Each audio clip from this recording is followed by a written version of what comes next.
When we think of the heroes who saved the galaxy from Darth Malak's Sith Empire, our minds immediately go to legendary Jedi, powerful Force abilities, and grand lightsaber duels. But the truth is, the entire fate of the Galactic Republic didn't hinge on a mystical prophecy or a master strategist. It depended entirely on an ordinary man in a uniform, holding a standard metal vibro blade, who simply refused to leave his bunkmate behind. His name was Trask Ulgo. At first glance, Trask is just a Republic soldier. But if you look past your short encounter with him, Trask emerges as the ultimate unsung hero, a man whose brief, selfless actions in a burning hallway literally saved the galaxy. To understand the weight of Trask's character, you have to look at the bloodline he walked away from. Trask was born into House Ulgo, a fiercely proud and powerful noble warrior lineage on the core world of Alderaan. Yet, rather than using his aristocratic status to buy a comfortable, high-ranking command, Trask chose to enlist as a standard soldier, earning the humble rank of ensign through sheer merit and discipline. He was eventually stationed aboard the Indar Spire, a critical Republic cruiser tasked with protecting Jedi Bastila Shan and her game-changing battle meditation.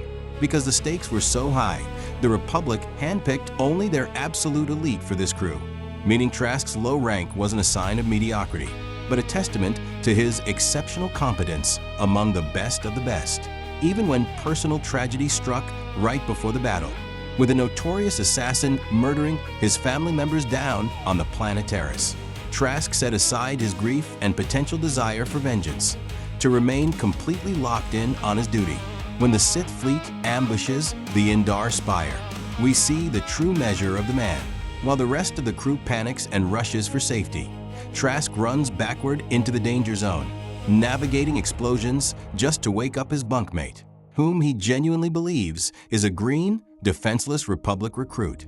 He steps into the role of a protective mentor, calmly guiding a total stranger through a war zone. When he realizes Bastila has already safely evacuated, Trask completely shifts the objective, prioritizing his bunkmate's survival over everything else.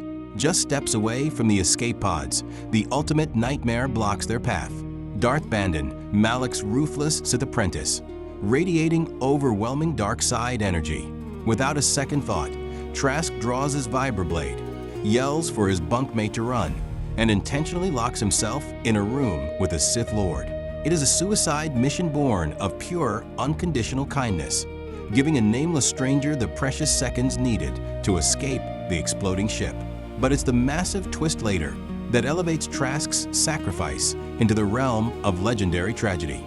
Trask thought he was giving his life for a helpless rookie. In reality, he was sacrificing himself to save Revan, the former Dark Lord of the Sith and Malak's former master. If Trask did not run back to that bedroom, Revan might have surely died. If Trask had fled from Darth Bandon, Revan might have been executed right there on the spot. By buying Revan those few extra minutes, this ordinary soldier allowed the former Dark Lord to escape, rediscover the Force, find redemption, defeat Malak, thus ultimately saving the galaxy. Trask's final moments didn't just save Revan's life. They set a moral blueprint of unconditional sacrifice that anchored Revan's fractured mind back to the light side. Which leaves us with one final, haunting question to consider. If Trask Ulgo had chosen his own survival that day, would Revan have ever found redemption? Or did the salvation of the entire Star Wars galaxy truly depend on the casual kindness of an unsung hero? Let me know your thoughts in the comments below.